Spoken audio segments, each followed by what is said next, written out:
Having lost 5 in a row, is it time for Leafs Nation to hit the panic button? Hey everyone, welcome into Off the Post. Rob Wong, joined alongside by Bruce Garrioch in Ottawa, Steve Simmons in Florida by way of Toronto, and Patrick Johnston in Vancouver. And guys, it was just last week we were talking about whether Maple Leafs captain Austin Matthews was quote-unquote back, but since then the 18-wheeler in Toronto has gone off the cliff. They've now lost 5 in a row and are trending in the wrong direction quickly. Steve, the Leafs haven't missed the playoffs in 10 years. Could this finally be the year that happens? And if so, are GM Brad Treliving and head coach Craig Berube's jobs in jeopardy? Well, yes, they will not make the playoffs this year. There's just too much to overcome.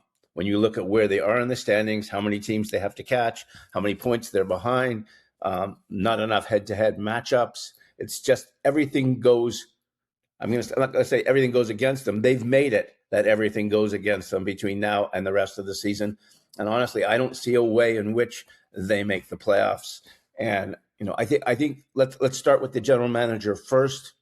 It's his second year on the job, and I think Keith Pelley, the CEO of Maple Leaf Sports and Entertainment, will call him in and say, "What is your plan for the future? Show me. Put it on paper. Let me see what you're doing. If the plan makes any sense at all, then maybe you stay with him.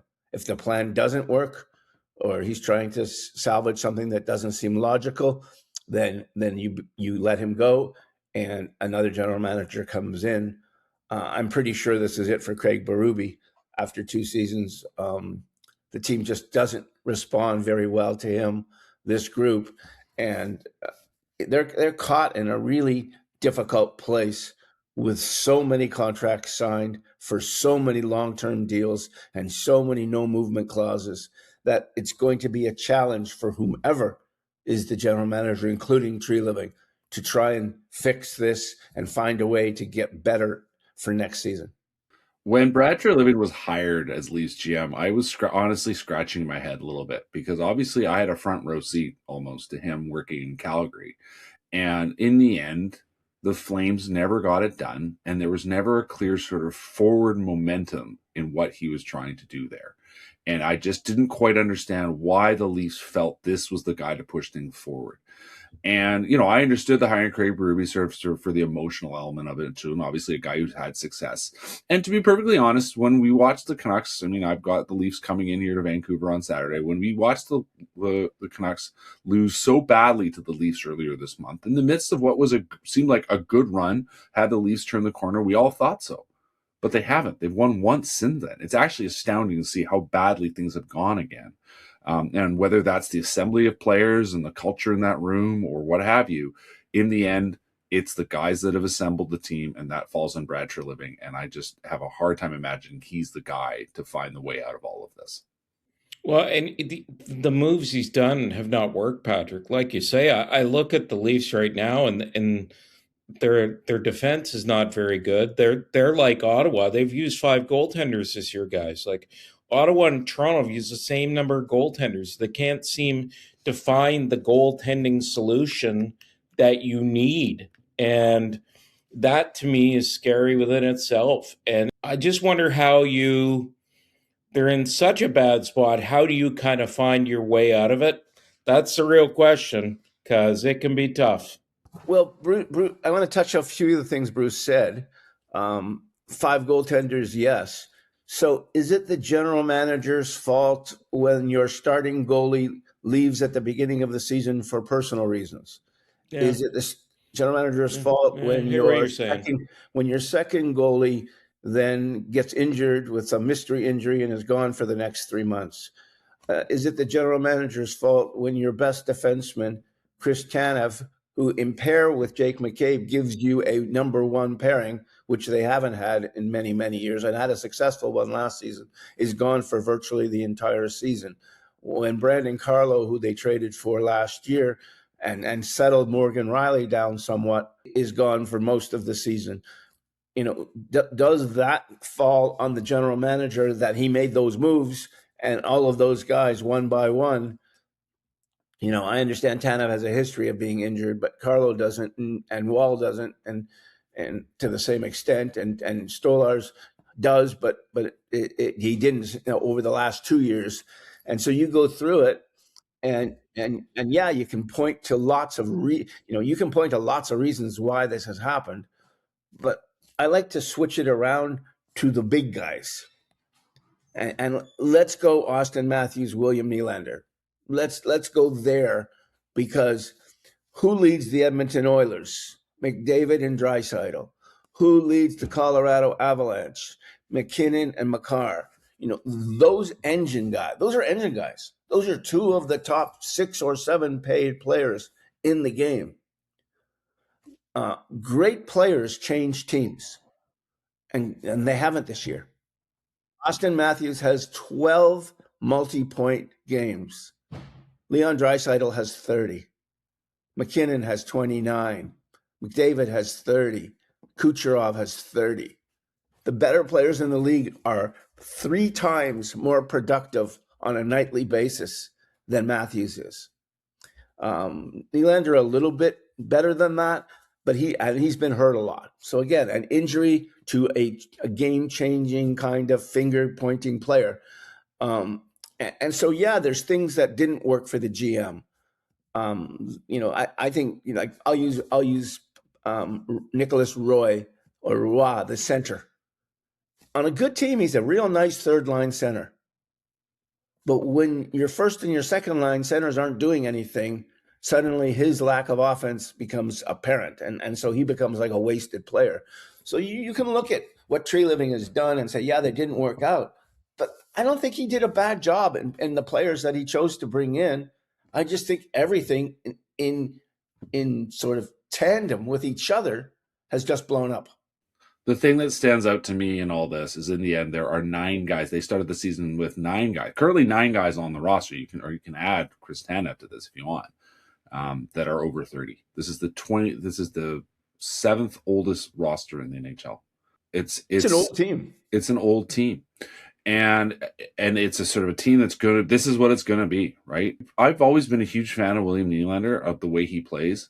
And to be perfectly honest, and I know this has been a huge talking point in Toronto, certainly, I was stunned that he was a guy that would be flipping off a camera, right? Like, to me, that just spoke to sort of the mentality of where things are at, that it's sort of an F you to the world and not a desire to get things done to themselves, right? Like, if that's how you're feeling, like the people that are watching you, and you're not thinking about the people that are watching you, that just spoke so many volumes to me. And that was just disappointing to see, because in the end, people are paying a lot of money. People care. This is a passionate fan base, a passionate city, and they should never see their star players flipping them off, no matter how frustrated they might feel about everything that's going on. That just spoke so much to sort of where their mentality is at, and that was very, very troubling to me. It reminded me of Salutgate from years ago, when the players, when Dion Phaneuf and the guys, yeah. And Phil Kessel, they sort of screw you to the fans. Yeah, but that was a really bad team.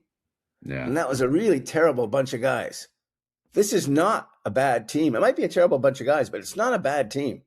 And it's incredible that this many things have gone wrong in a season. William Nylander, your friend Patrick, signed to 2032. Yeah. Matthew Nyes, Morgan Riley, Jake McCabe, Stolars, Tanev, and Tavares all signed to 2030. Austin Matthews to 2028 with Domi and Wall and Oliver Ekman-Larsson. And if Oliver Ekman-Larsson, by the way, is your best defenseman, you have a problem. And so that's the problem with. I don't care if Bill Belichick is the next general manager, to bring up something we could have talked about today. But I don't know what you do and who you move and how you move them to fix this. I really don't. This is a Rubik's Cube, really. Yeah, it's going to be a long process, no doubt. Just on Flipgate, what was he thinking? Not much. It's Willie. So thinking and Willie in the same sentence, not a good combination. Like, I thought he was a good guy. He is a good. He's kind of but he's his own guy. He's his own sort of Willie being Willie kind of guy. And that's, to me, speaks to what I'm saying, that in the end, like, not thinking much and not thinking of the big picture, and you're on camera all the time. Like, what are you talking about? Yeah, well, it was quite funny. The next time that we saw him, he was reading a thank you card and handing out some baked goods. So clearly there are some people out there that are fans of his. Sorry, go ahead, Bruce. I think it's mildly interesting that, you know, the Senators and the Leafs are probably not going to make the playoffs this spring. You know, Ontario with no hockey it's a little bit shocking. How about Sportsnet? You know, the national carrier. Vancouver's out of the playoffs. Winnipeg's out of the playoffs. Toronto's out of the playoffs.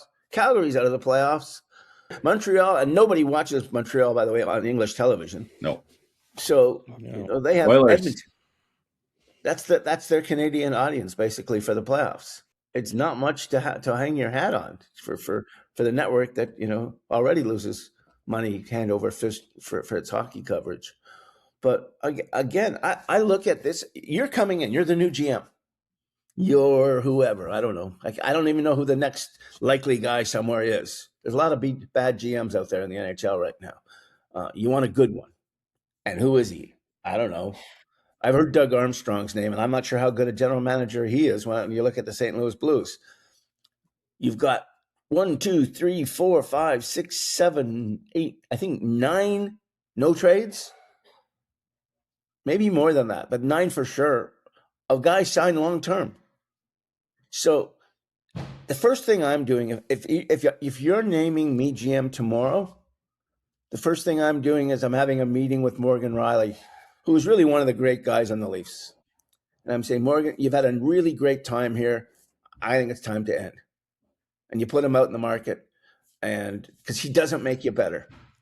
And you have to stop going with the premise that he's going to make you better. And then you got to look and see what you can get for him. And then you got to move from the Vancouver Canucks. And you move everybody that, you know, for example, Bobby McMahon is a free agent. Bobby McMahon's a solid player. What you can do with Bobby McMahon is trade him, maybe get a second round pick for him. I don't know. And then when the season ends, sign him back again if you want him. You can do the same with some of your other free agents if you want to do that. But there's not a lot. I mean, who is going to bring value in a deal that, you know, obviously Nylander and Matthews would, but you're not trading Nylander and Matthews. So what are you doing and how are you doing it? Well, the one thing that could work in the Leafs' favor, I guess, Bruce, is you look around the NHL and there's a lot of teams that are in the playoff hunt. So maybe there's some owners that are tapping their GMs on the shoulder saying we got to go out there and improve our teams and try to sneak into the postseason. This might be the year. There's more buyers than sellers than ever before, I think. Yeah, no, for sure. 100%. You know, I think that maybe they can move some guys that way, but boy, they like you say, big commitments. Yeah. Well, look, until waffles start hitting the ice, we really haven't seen, you know what, hit the fan in Toronto. That's sort of the the marker for when things have gone really bad for this team. But we'll see what happens here. A big West Coast trip coming up for the Maple Leafs. As always, leave your thoughts in the comments section below. For Steve Simmons, Patrick Johnston, Bruce Garrioch, I'm Rob Wong. Thanks for watching, and we'll talk to you on the next one.